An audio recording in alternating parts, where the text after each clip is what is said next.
Guys, wInevitable here with another guide for you. This time we're doing Raynor. That's right, the StarCraft 2 ranged assassin. He's a lot of fun to play, particularly for newer heroes. He's kind of like the right-click king, is the way I kind of think of him. So, looking at him briefly here, I guess we could go over the basic abilities and we'll jump into try mode and then we'll go into the actual game and show him off. You've got his Q, it's called Penetrating Round. It's mana cost of 60 with the cooldown of 12 seconds, and it's his skill shot, so it fires in a straight line, and it's kind of a knockback, plus it does some damage. So we'll show that off a little bit. You've got the Inspire, which is an area of effect around your character model, around the Raynor. It's mana cost of 50, cooldown of 15 seconds, it increases attack speed and attack damage for yourself and any allies within a short radius around your character model. Adrenaline Rush would be his E, but it's actually a passive ability to start the game. It's cooldown of 45 seconds and you'll automatically heal. So once you go under 30% of your health pool, you heal for 200 at level 1, scaling up 40 per level to 960 hit points at level 20. So it's as I said, a passive. This is not an activated ability. There is a talent you can take later on where you actually can activate it, and it would be your E. And then his trait, Lead from the Front, you reduce ability cooldowns by killing enemies. And this is a really cool. It stacks nicely with his basic abilities and his heroic. Every kill you get, I believe, let's check it. It is 1 second, I think, 1 second for kills on minions, and a 10-second reduction per enemy hero killed. So if you can pop, say, your heroic ability, which we'll talk about here, and then go ahead and have the Lead from the Front reduce the cooldown. If say you get an ace, that's 50 seconds. 5 kills, 50 seconds off of your cooldowns. All of a sudden, you almost automatically, the cooldowns on your heroics here being 100 seconds. That's like half the cooldown timer, and then you kill some minions. It's really a really cool trait to have, and it definitely takes some skill getting used to. Now it is a short timer. You don't have to last hit for Lead from the Front to take effect. I'm not sure the time on this. I think it's like 1 or 2 seconds. We'll try and show it off in game just to see how the cooldowns tick down with that. And of course, his 2 heroics, you have the Hyperion and Raynor's Raiders. Now Hyperion is a mana cost of 100, a cooldown of 100, both of them of course being the same mana and cooldown. Now this is more of a lane push style. You call the Hyperion down, which is the battle cruiser from StarCraft 2 that we all remember, Jim Raynor's flying around on, and it basically does a strafing run, as it says, on the ground. You'll basically shoot it in a certain direction, and it'll travel in a fixed path, dealing damage to enemy minions, heroes, mercenaries, forts, buildings, everything in that direction for a short distance. It does not change. You can't, control its movement at all once you've cast it, but you can cast it in any direction. Raynor's Raiders, on the other hand, you get 2 cloaked Banshees, and if you played StarCraft 2, Banshees can really mess things up, right? So what these two do, they do move and do change targets based on who you're attacking. If you right-click someone, they're gonna, basically what I would usually do with this is do attack move. So hit A and left-click. You can left-click on the ground and they'll attack in that direction, just like in StarCraft, or you can click onto specific targets, which is great for chasing heroes. And the other cool thing is, once you set the Banshees onto a target, they will chase that target until it's dead. They have a ridiculous move speed, and it can actually chase down enemy heroes trying to run from the fight. We'll try and show that off a bit too. So those are the heroics. They're both useful in different circumstances. The lane push style versus the Raider, the Banshees, depending on what you need, and the enemy team comps. Taking a look at his skins here, you've got the basic skin. Nice looking, with some tints. And this is the master skin, pretty cool. This reminds me of, I feel like I'm watching like 40K, Warhammer 40K. Any fans out there? The Raynor, the Space Marine style. Pretty awesome looking. The scope on that, it looks like a bolter he's carrying around here. And of course, Stars and Stripe, Patriot Raynor here. I do own this skin. I'd probably buy this one once I got him to level 10. I do have him at level 7 now. And then the Commander Raynor. You'll see this one quite a bit as well. And I tell you, the hair on that one looks pretty funny. So that's the basics there. Let's actually go over some talents here for the build. We're building him auto attack here. There's kind of a couple different ways. The main way to build Raynor is auto attacks. Like I said, he's a right click hero. And the other ones, there's like a lane push style you could try out, which I'm still kind of working out the kinks on, that I'm not too certain how viable it is. It is potentially useful, and also there is more of an ability power build, but this is really just for the auto attacks. And so what I would recommend doing, if you're new to the game, go ahead and level 1, take Give Me More. It increases that passive that we were talking about, the Adrenaline Rush, by 50%. Okay? So at level 1, you're doing, instead of 200 HP, you're doing 300 HP. Now, Raynor's base health pool, for those that don't know, let's just compare this. He's 725. When we look at the other assassins, it's on the low end. The lowest, of course, being Avala and Nova at 700. Falset at 710. Then you get Raynor in there with Tychus at 725. And it goes all the way up to Kerrigan at 830 and Zeratul at 820 at level 1. And scales decently over time. At level 20, he's going to be just right at 3,005 hit points, right? Just basic HP. That's right kind of in the middle. You've got the high end there being Kerrigan, of course, at 3,680. So that's like a ton for Kerrigan. Like a 20% more. And then Zeratul, 30,385. Those are like your high health pool assassins.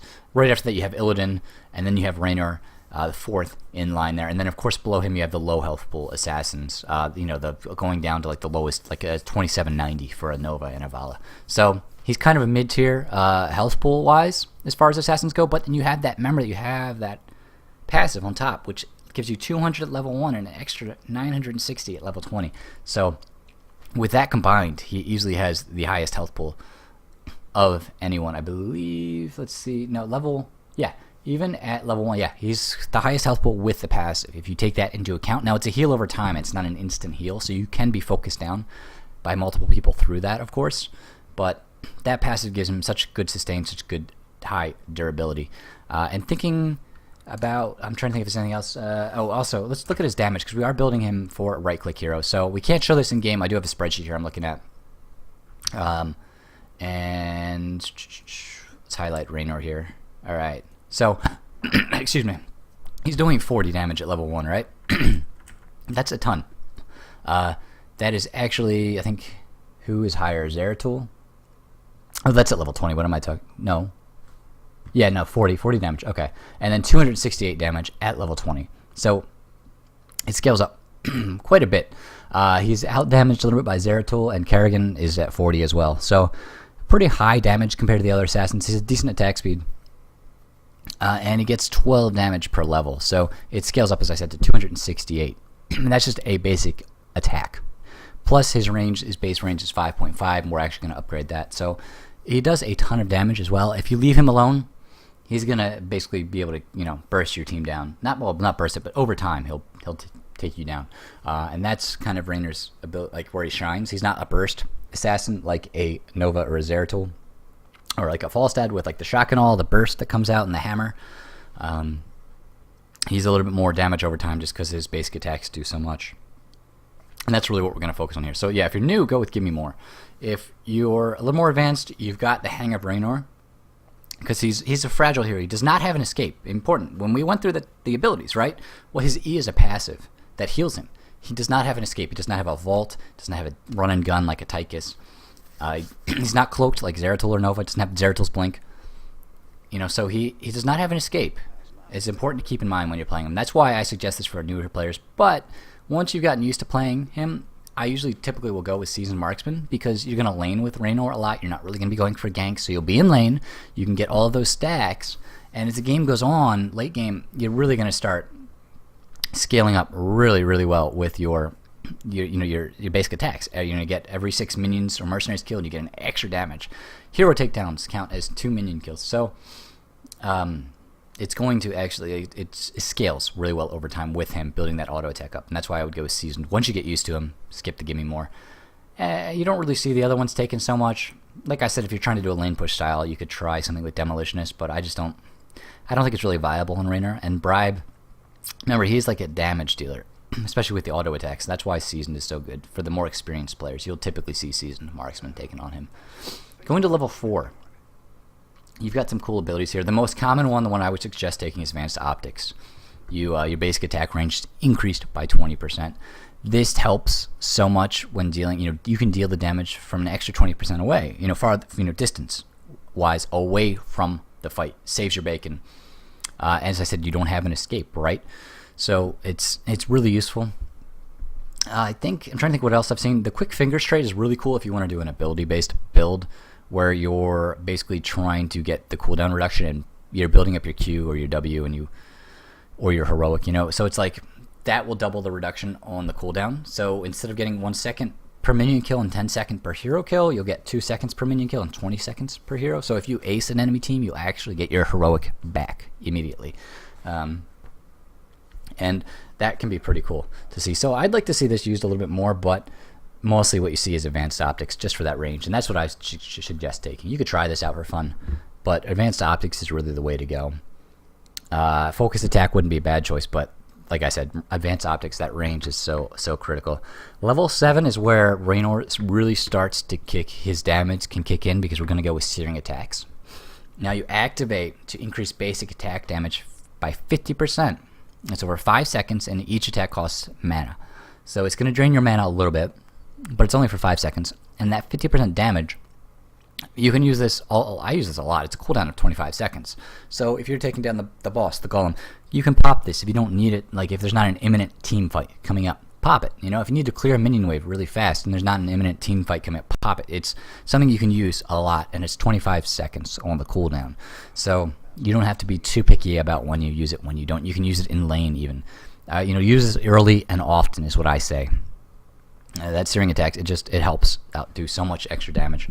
Early on, I guess if you're talent gated, I'm trying to think what you could do. I've seen the other ones used, but really Searing Attacks is the way to go. That's like the bread and butter.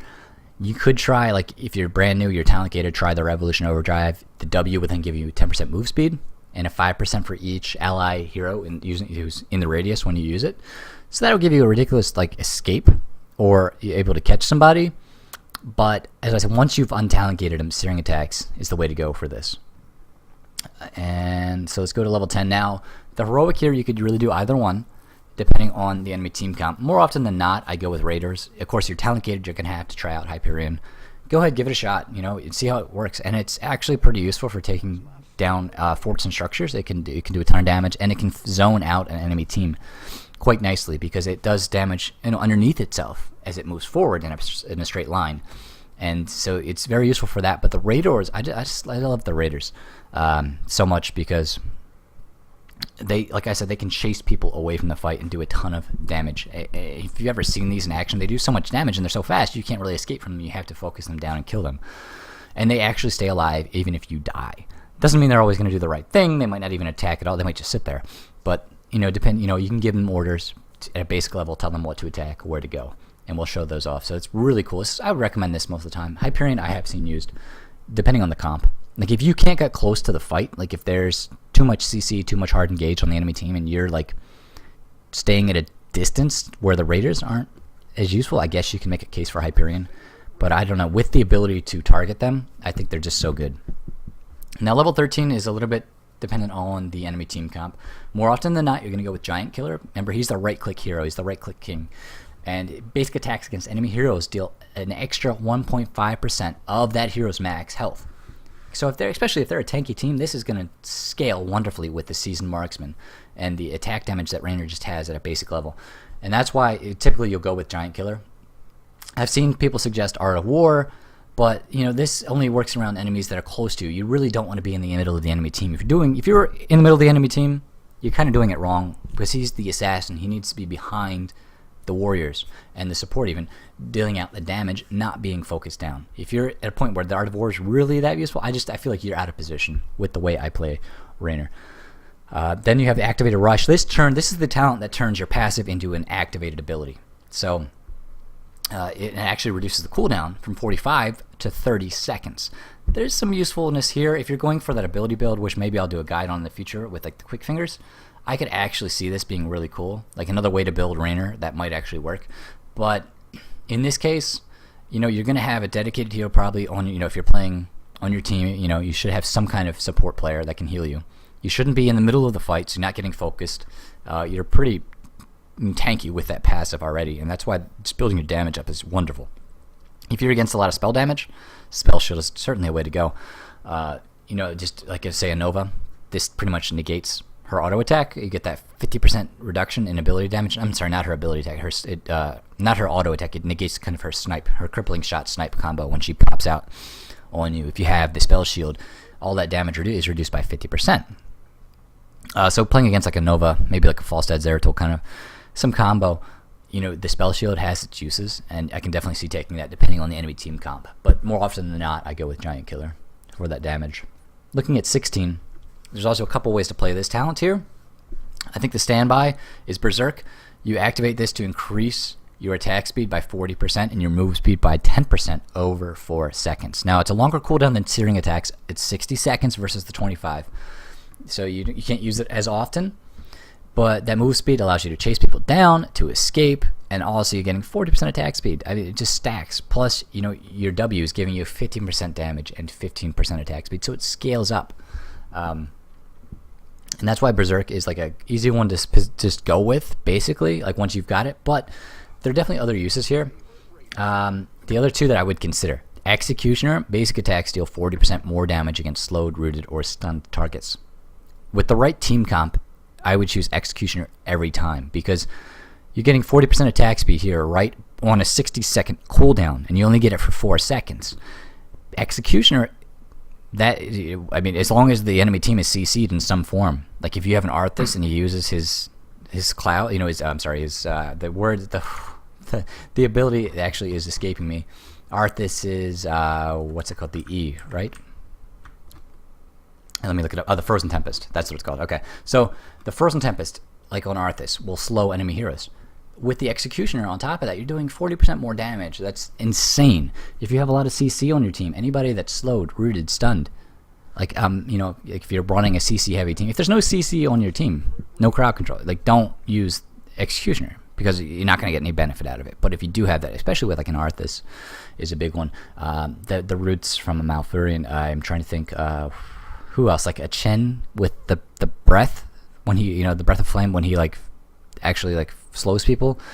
Kerrigan has good CC. Things like that. Like if you're doing a Kerrigan Arthas combo or something, it definitely makes sense with the right team comp and is a better choice than Berserk. As I said, if you don't have that option, go with Berserk by far. And the other choice that I've seen taken and can be useful is the Bullseye. The first enemy unit hit by penetrating round is stunned for 1 second and takes 50% more damage.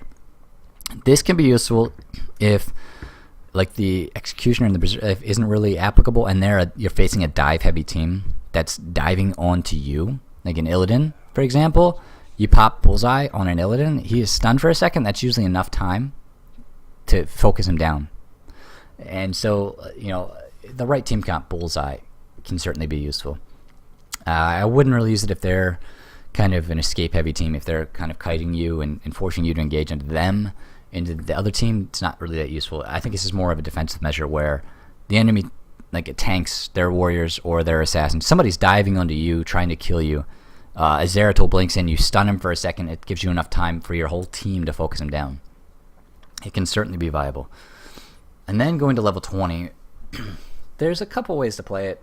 My biggest suggestion here is get the escape, get the Bolt of Storm, the cooldown of 40 seconds. You get to teleport to a distance away from yourself. Bolt is really good on Raynor. That's his escape that he didn't have early game. You get it at 20. It's a get out of jail free card every 40 seconds. By far and away the best choice, Bolt of Storm. If you're ahead, you're not worried about an escape, whatever. You're having a great day. You don't have to take Bolt. You could take Fury of the Storm, actually, because you're building him as a right-click hero, right? So you're getting 50% damage to 2 other nearby enemies. That's the amount of damage coming out of you is going to be insane. The other choices are the upgrades to your heroics.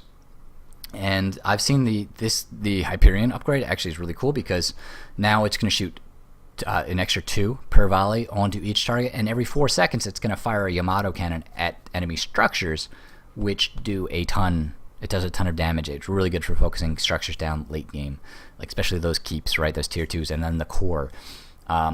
So yeah, you could definitely do Hyperion if you're in the right team come for it, and you don't need the escape, and you've taken Hyperion as your heroic. Hell's Angels, I'm trying to think if I've ever really seen this used. Basically, the Banshees remain cloaked, and they fire an extra missile per volley. So if you look at this here, they're going to fire, I believe, 2. It doesn't actually show you here. So they'll be firing 3 now instead of 2. So they'll do a ton of damage, and that's going to scale up really well. The thing is here, these are set to your heroics, whereas Fury is on your auto attacks, and I feel like that would just be, in most cases, the better choice, unless you really need the, if you're using the Hyperion, I might take that. But by far and away, Bolt of the Storm, that escape is so critical. It's really when you don't need that, then you can start to think about which of these other ones you want, you know. And I would, if you're building auto attacks, I'd suggest Fury of the Storm. If you go an ability build that we were talking about, you could do the heroic upgrade. But yeah, let's go ahead and jump in. Oops, didn't mean to go that far back. So we're gonna go ahead. Let's try out a skin here. I'm gonna play the Patriot Raynor skin in game, actually, because I own that. But let's go ahead and try out the master skin here. Show it off. Which color do we want? Go with oh, there's so many good ones here. I love this skin. So we'll try this out. This is the try mode. You know, really cool. If you want to actually just skip to the live in-game action, go ahead for part 2. But we're going to just show off everything I'm talking about right here. So we're in game. You're level 1. Now, with this, since we're new, let's go ahead and show off. We'll trigger the give me more, I'm thinking. And then we'll toggle the minions, turn them on. So we'll go out here. So we're running around, the enemy minions go. This is the Q, the skill shot. And you watch, I can actually knock all those guys back. Then I use the W. All of these guys have been inspired by my presence. So, you know, I'm such an inspiring fellow. And now, another cool thing you can do with the Q if you're on the right side of somebody is you could knock them back into your team. If that, you know, I really shouldn't be this far forward at this point. I'm kind of overextended, but it is try mode, so I can just show that off. It's always something to keep in mind. You can knock people back into your team.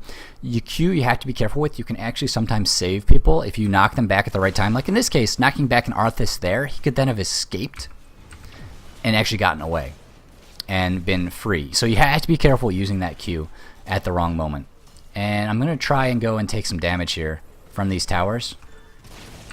And you'll see once I get below 30%, it's that little bar there. Now it triggered, and you can see I'm healing back up. I actually got a regrowth from Mount Fury in there too, which is nice. But you can see the cooldown, 45 seconds. So right now my passive is down. And that's something to note when you're playing with or against a Raynor, is keeping track of the passive. Is your passive up, or you know, you're kind of, it's like almost another get out of jail free card, right? The other one, of course, is like if the enemy Raynor has his passive up, you might not be able to kill him, and you might need to